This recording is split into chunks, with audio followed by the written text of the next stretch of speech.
Brian, where's the new invention? I don't get it. Watch this. Brian, what are you doing? There you are. 3 years of hard work. A mechanical watchdog.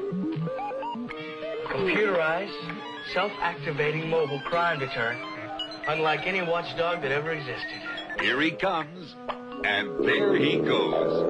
Chomps, the world's greatest watchdog.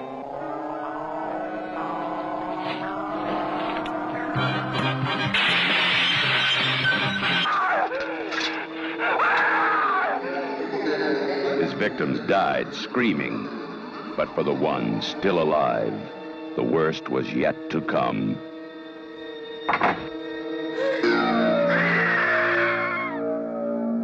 The Toolbox Murders, a true story. When you stop screaming, you'll start talking about it.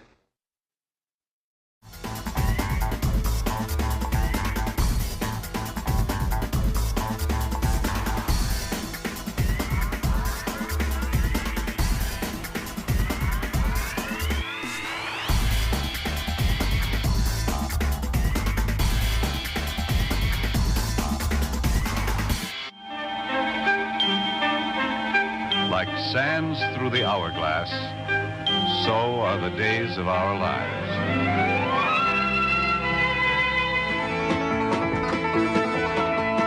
Marshall, Will, and Holly on the routine expedition met the greatest earthquake ever known. High on the rapids, it struck their tiny raft and plunged them down 1,000 feet below to the land of the lost.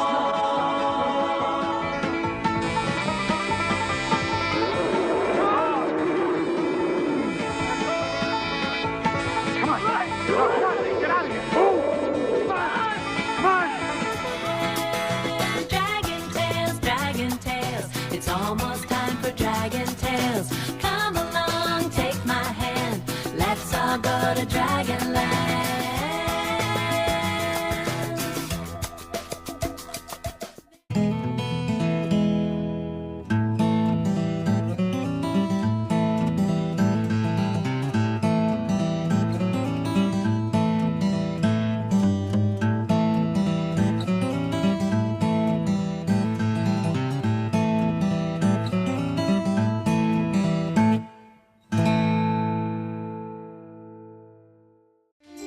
If you can find the myth hidden in this picture, then you can win a run through our prize-filled house where what you find is what you keep on Finders Keepers.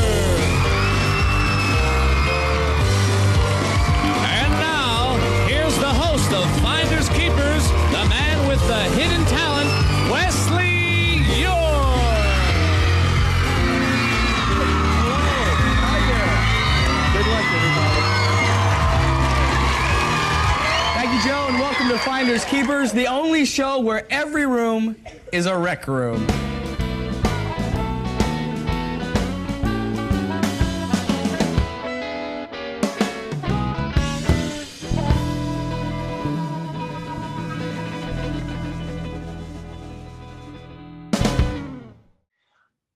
I think everyone had a crush on this man, this guy, when he was growing up, when I was growing up in the 70s, when we were all growing up in the 70s. You know, rewatching some of his show, Land of the Lost, it took me back in time and brought back so many fun memories. And of course, he played Dr. Michael William Horton in the legendary soap opera Days of Our Lives. He's an actor, a singer, a creator, an author. Wesley Eure.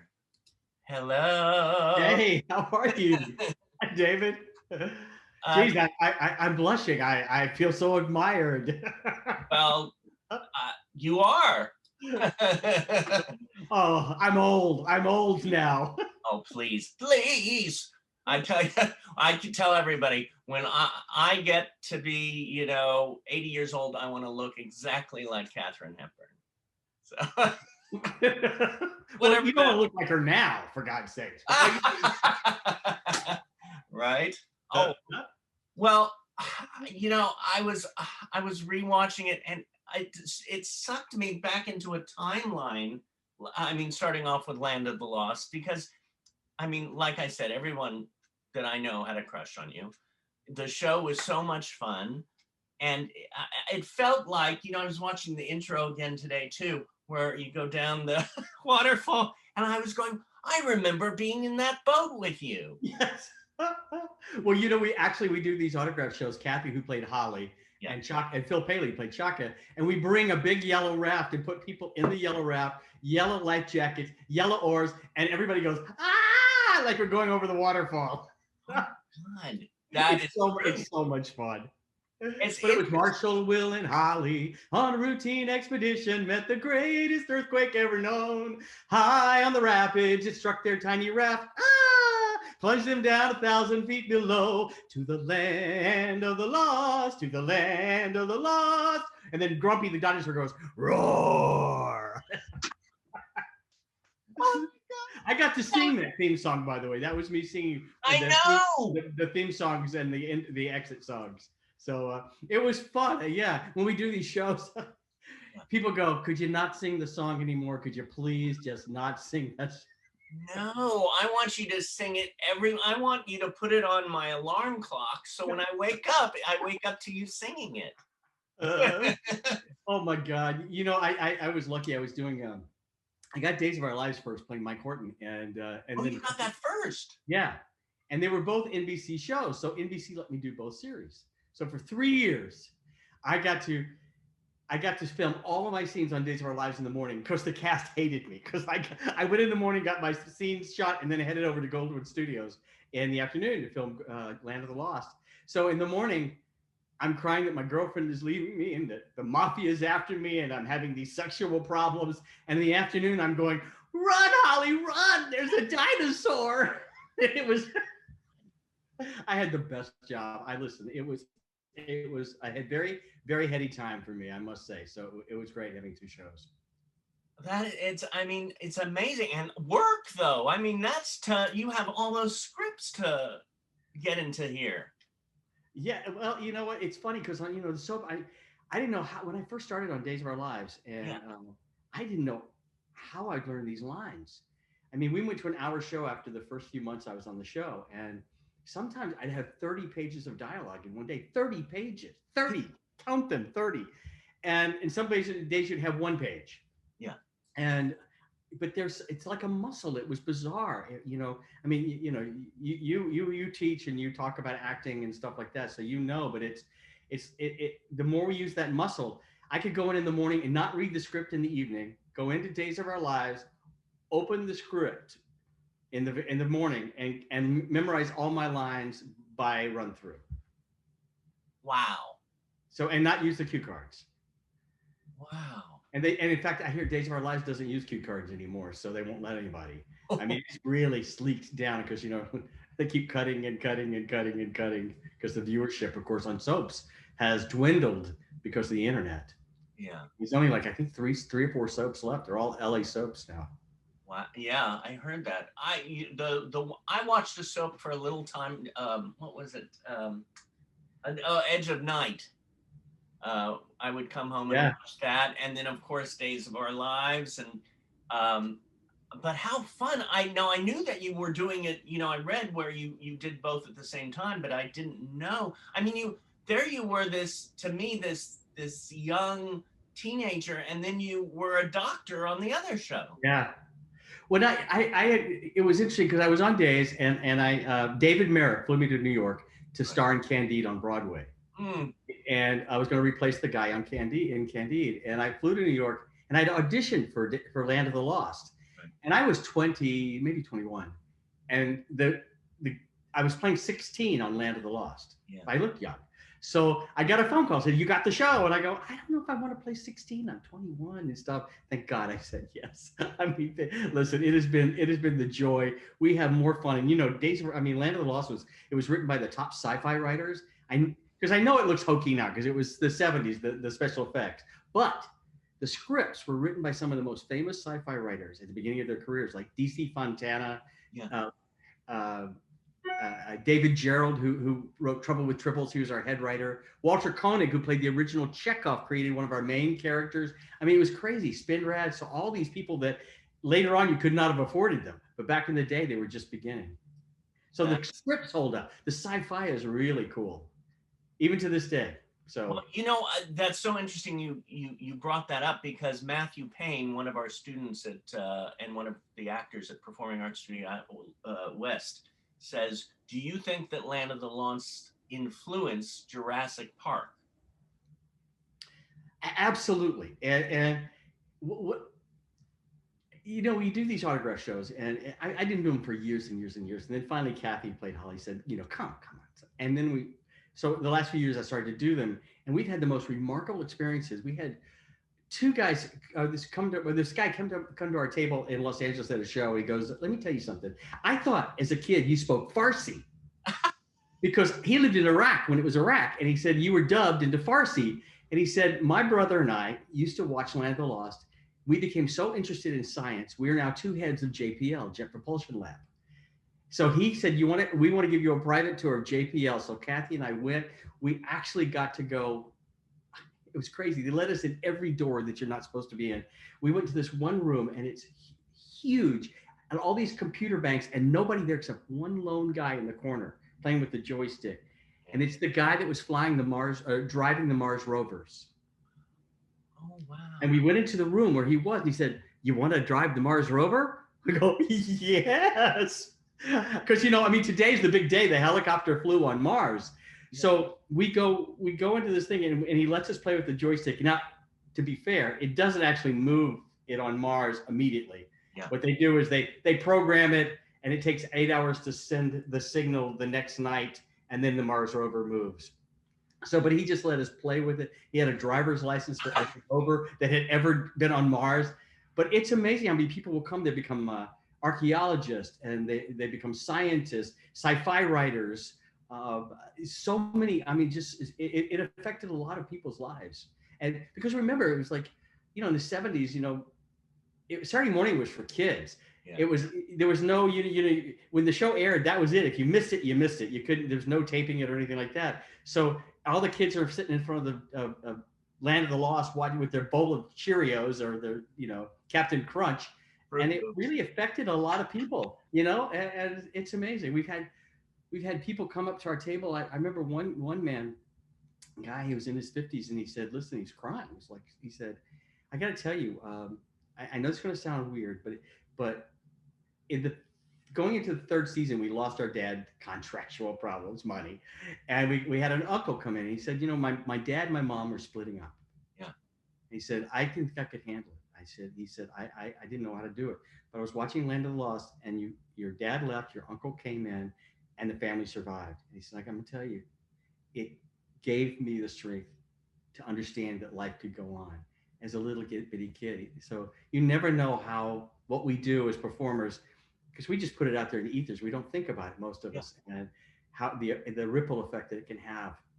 It's extraordinary. As more people tell us stories that it's like such a good lesson what you just said about that, because you think about projects that you are either creating, and then they get a snag, and then you have to move a different way with it, and so it makes you think, oh, maybe this is the way it's supposed to go, or suppose is a strange word sometimes, but wow, the power of the media.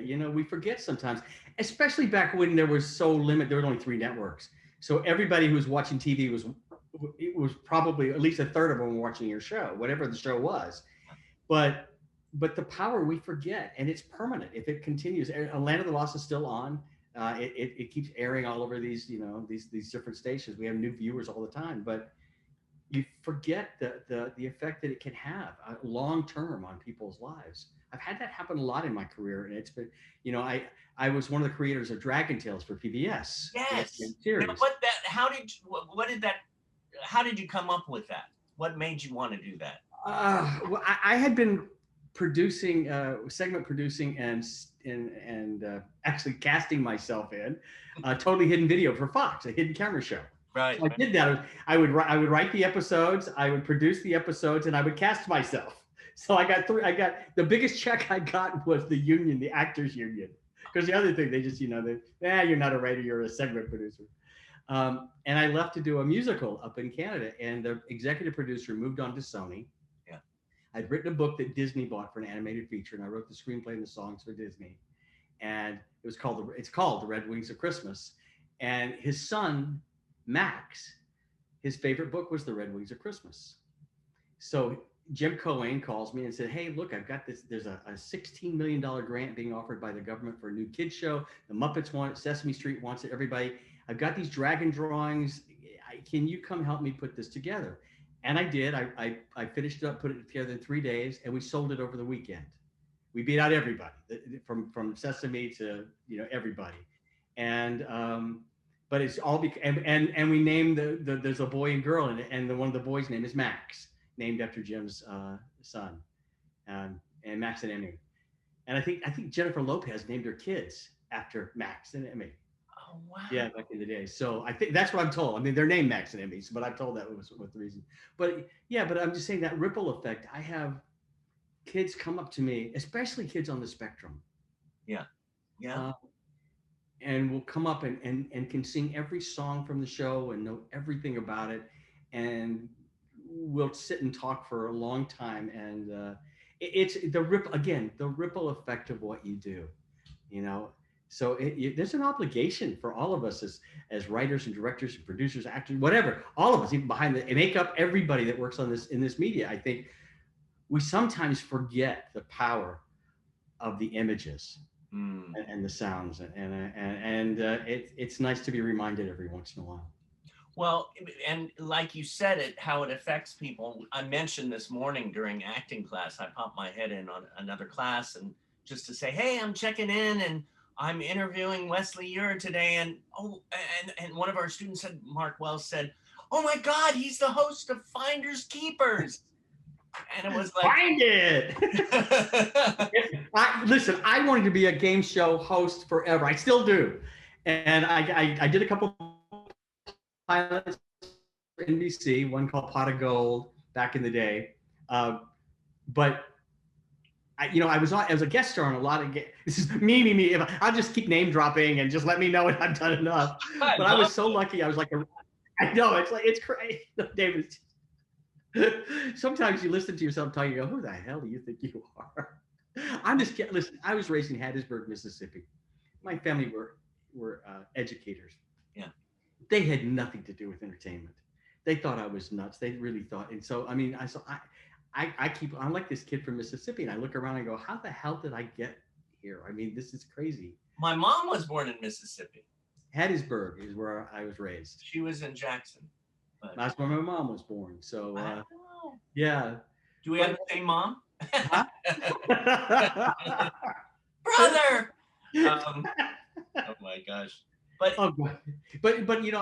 game shows where I loved them. I was a regular, pretty much a regular on Password with Alan Ludden, and I did Match Game as a guest star, and I did all the game shows back in the day. Yeah. And I loved it. And I finally got my own show on Nickelodeon called Finders Keepers. And it was opposite Double Dare with Mark Summers hosting. And it was extraordinary. We did 2 seasons, and it was just amazing. And to this day, and there's nothing more fun because it's like guerrilla theater. It's live. It's happening, and it's real, and there's people winning prizes and money. And I remember I used to play a lot with Elizabeth Montgomery. She and I would be paired off a lot. Okay. And in fact, when I started Password, I was in my early 20s, and I thought, okay, I love Passwords, and I'd watch it. I said, please don't put me up against Elizabeth Montgomery because she's the toughest player.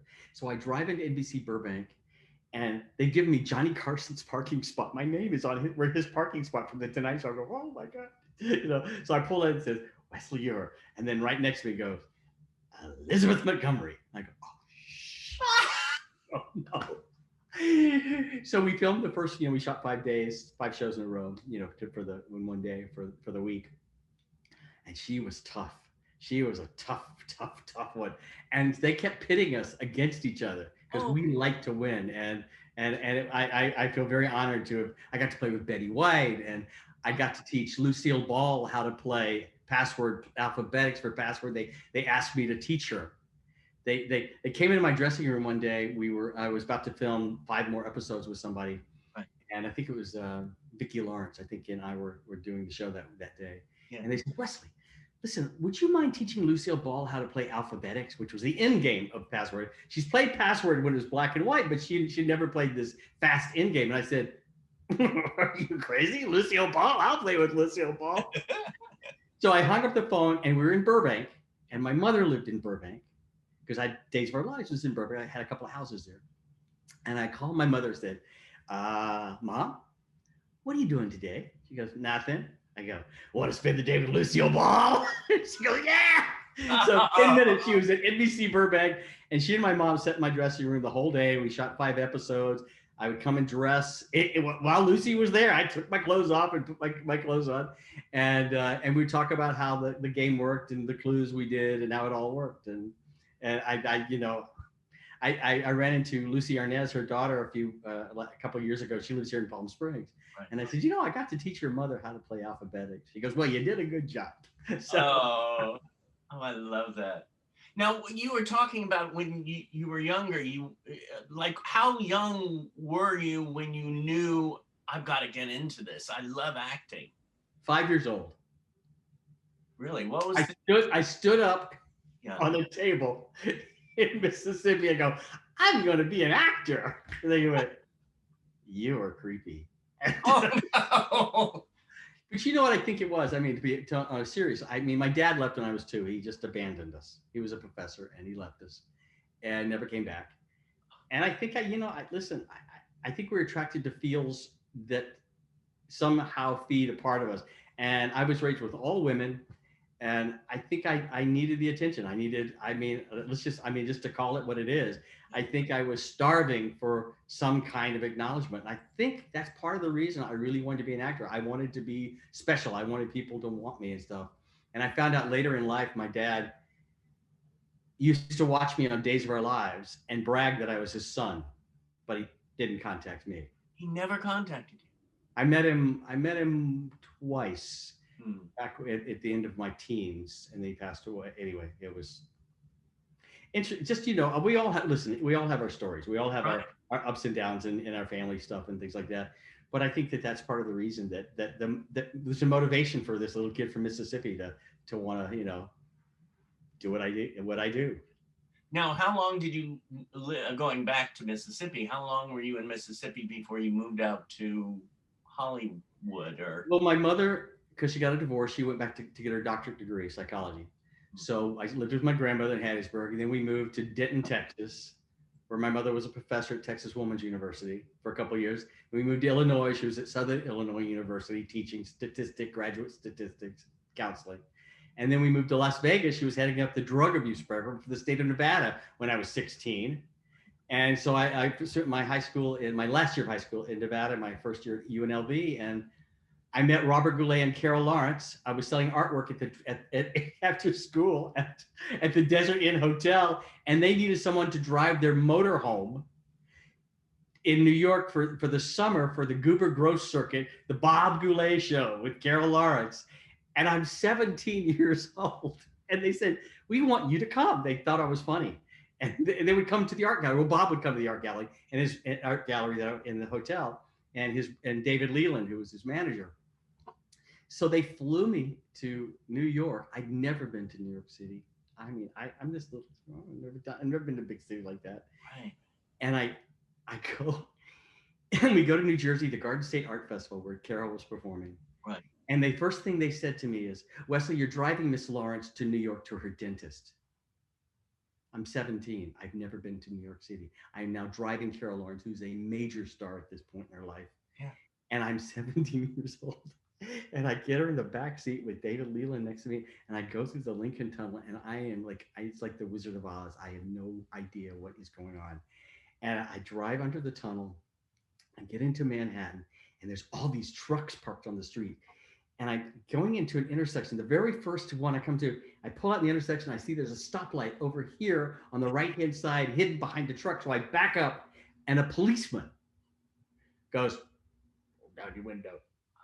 And I'm going, "Oh, I'm with Carol Lawrence." He goes, "Young man, just see it's a red light." I go, "Oh yeah, listen. I where I come from, the lights are in the middle of the street, not on the side. There was a truck parking. I couldn't see it." And he looked down on the dashboard. It said the Garden State Art Festival. He looked in the bag, goes, "Oh, hello, Miss Lawrence. Young man, be careful." I go, "Okay, I want to be that. I want to be a star." Oh wow. So, yeah, right. Yeah. So, but what is one of your biggest joys in life? oh my God, my friends. You know, listen, I am so grateful. I feel like I'm just, I'm a lucky guy. Not the luckiest guy, but a lucky guy. And I don't take it for granted. I know what I have. And even like the pandemic has been going on, and the fact that I could sit at home, have a nice, comfortable place to stay, have food, have, still work. I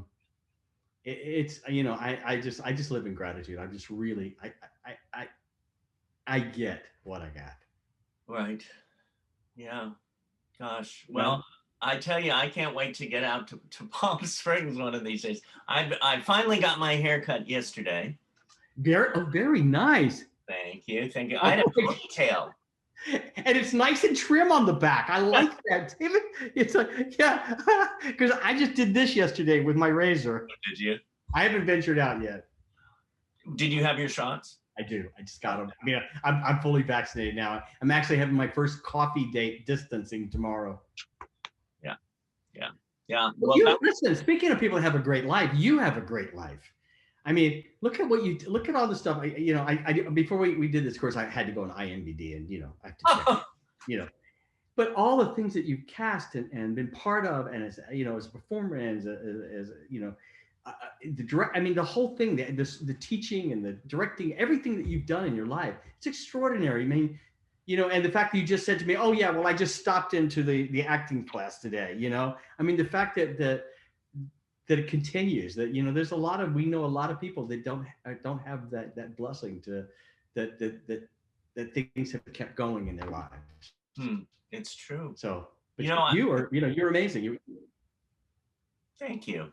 Thank you. I just don't think about it a lot. I just do it.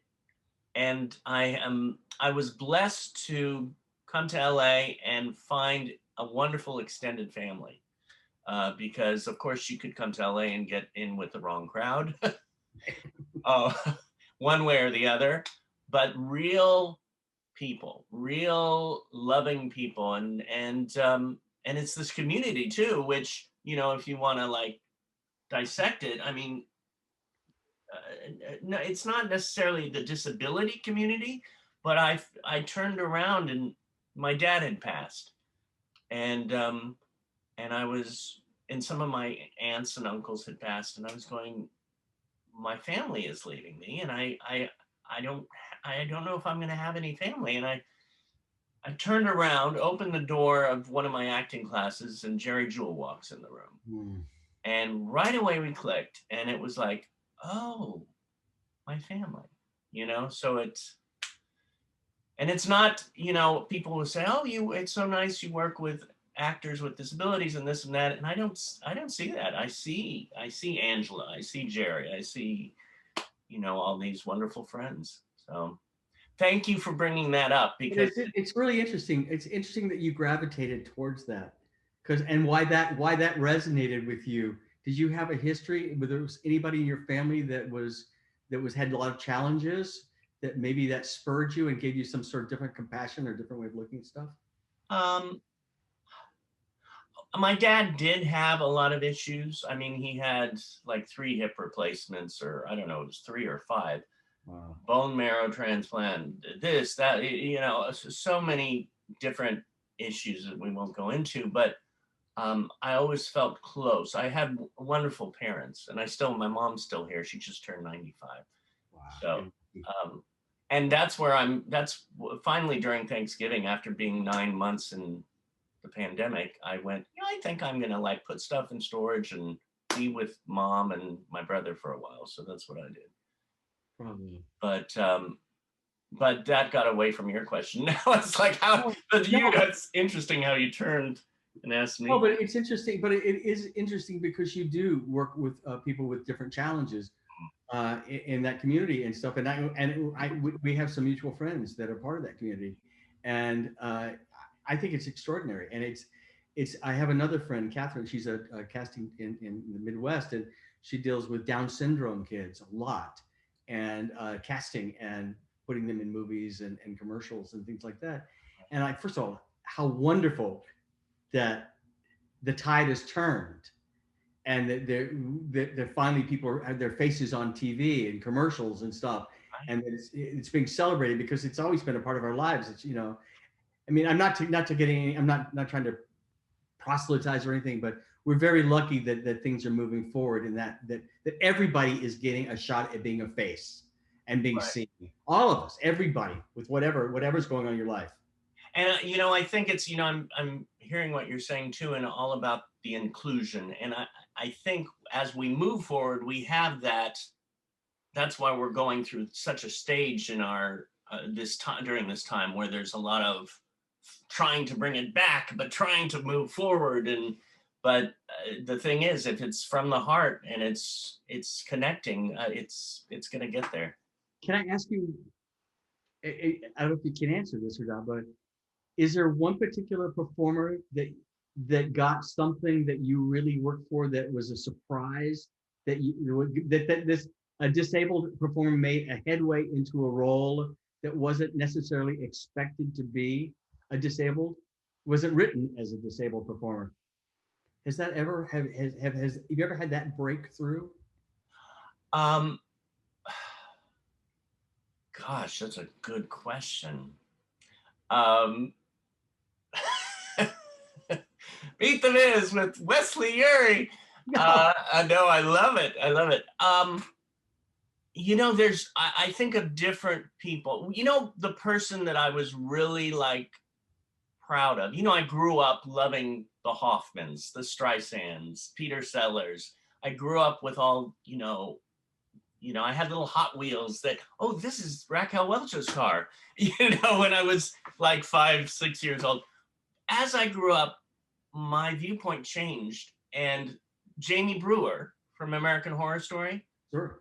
When I saw that she was in that, I was like, something shifted in me.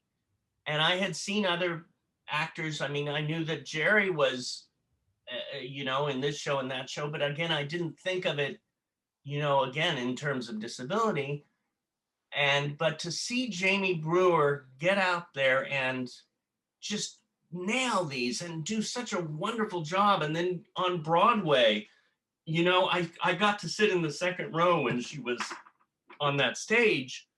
And I went there for a week. I had business, plus I got to see 3 plays, and I saw her play twice because I sat there in the second row, and there she was, the lead of the show, and I just bawled because it was such joy. So Jerry Jewell was my first exposure, I think, at watching a disabled performer being cast in a major role.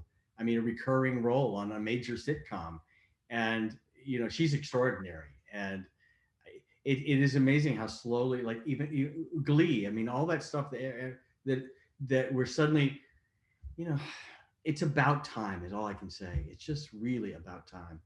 Well, I know that one of these days when we do open at Performing Arts, the students would love to visit with you. I'd love to, yeah. If you're in town and this and that, but because the way they were going, oh, Wesley Eure, I mean, there's 100 students in the class, and it's just, it's so. I do a lot of lectures at schools. Do you? Yeah, a lot. I lectured to 950 kids in a day a year ago at one of the schools. You know, kids have always been a part of my life. I mean, listen, Saturday morning show, Dragon Tales. I write kids' books. I have kids' books out. Disney bought one of them. You know, it's all I don't. I you know I think I definitely have that Peter Pan syndrome for myself, and but it's always been important to me. It's just always, you know, I just relate to it. You know, maybe I just relate, but it has been a motivation in my life, and so I'm fascinated with what you do and the opportunities that you are affording so many people that normally wouldn't have even dreamed of having that opportunity. And I think the dreams, I think, are so powerful. You know, whether you get the job or not, the role or whatever, but to have that dream and that desire to go for it and know that you can go for it, whether you get it or not. And that in itself, I think, is an extraordinary experience. Yeah. And there's so many students right now that are just nailing those auditions. And every time, you know, we're having more and more auditions through Performing Arts Studio West, where I'm so blessed to be working right now. I started the Meet the Biz program years ago. And then, thank God, I, you know, walked into John Pace's Performing Arts Studio West and said, wow, and became a part of that. I took Meet the Biz all around. From Joey Travolta's Inclusion Films and it started with Mary Rings at Born to Act Players, but you know, again, it's that the family keeps growing, and it's the family is humanity. It's this love of each other. And you have so many, I mean, it's interesting how many friends that we have in common too. A lot, from Roberta Kent to Kathy Buckley to, I mean, tons of mutual friends. Yeah. Where did you first meet Roberta?